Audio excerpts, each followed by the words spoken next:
Assalamualaikum warahmatullahi wabarakatuh. Perkenalkan, nama saya Widya Purnamasari, guru SMPN 2 Petir, calon guru penggerak angkatan 11. Dalam video ini, saya akan memaparkan koneksi antar materi modul 2.1 tentang pembelajaran berdiferensiasi. Apa itu pembelajaran berdiferensiasi? Pembelajaran berdiferensiasi adalah usaha menyesuaikan proses pembelajaran di kelas untuk memenuhi kebutuhan murid. Ciri-ciri pembelajaran berdiferensiasi yaitu: yang pertama, memiliki tujuan pembelajaran yang didefinisikan secara jelas. Yang kedua, bagaimana guru menanggapi atau merespon kebutuhan belajar muridnya. Yang ketiga, lingkungan belajar yang mengundang murid untuk belajar. Yang keempat, manajemen kelas yang efektif. Dan yang kelima, penilaian berkelanjutan.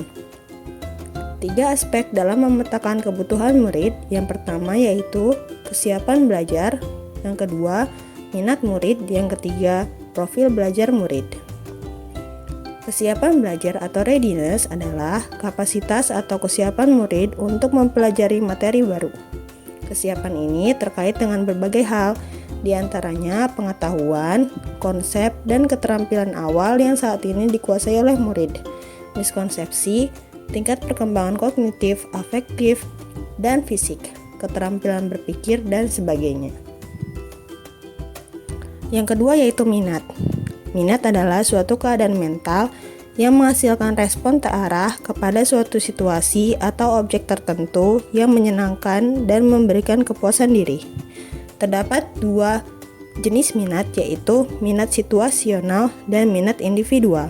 Minat situasional yaitu peningkatan perhatian, upaya, dan pengaruh yang dialami pada saat tertentu. Minat individual yaitu kecenderungan individu untuk terlibat dalam jangka waktu lama dengan objek atau topik tertentu. Yang ketiga yaitu profil belajar siswa, yaitu data seputar karakteristik setiap siswa yang akan mempengaruhi gaya, cara, dan kebiasaannya dalam belajar. Terdapat 4 aspek dalam profil belajar siswa. Yang pertama yaitu lingkungan belajar, yang kedua yaitu gaya belajar, yang ketiga pengaruh budaya, dan yang keempat kecerdasan majemuk. Terdapat beberapa cara untuk mengidentifikasi kebutuhan belajar murid. Yang pertama, mengamati perilaku murid. Yang kedua, mengidentifikasi pengetahuan awal. Yang ketiga, mereview dan melakukan refleksi terhadap praktek mengajar. Yang keempat, berbicara dengan guru murid sebelumnya.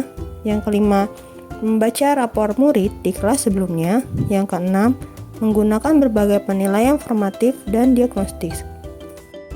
Terdapat 3 strategi dalam pembelajaran berdiferensiasi. Yang pertama yaitu diferensiasi konten, yang kedua diferensiasi proses, dan yang ketiga adalah diferensiasi produk.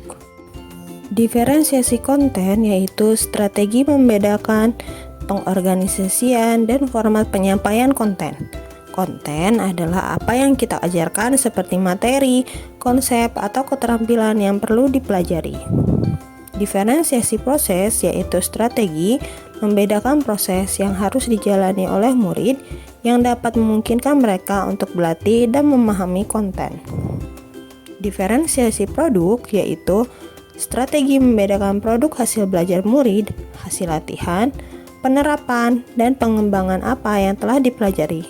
Dalam membuat produk, siswa dapat dibedakan berdasarkan minat, tingkat kecerdasan majemuk, dan sebagainya.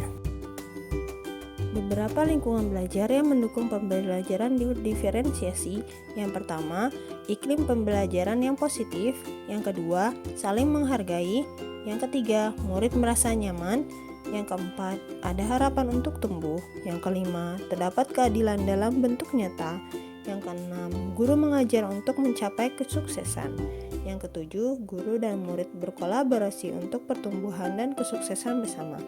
Demikian tugas koneksi antar materi modul 2.1. Terima kasih atas perhatian Bapak dan Ibu. Salam guru penggerak, tergerak, bergerak, menggerakkan.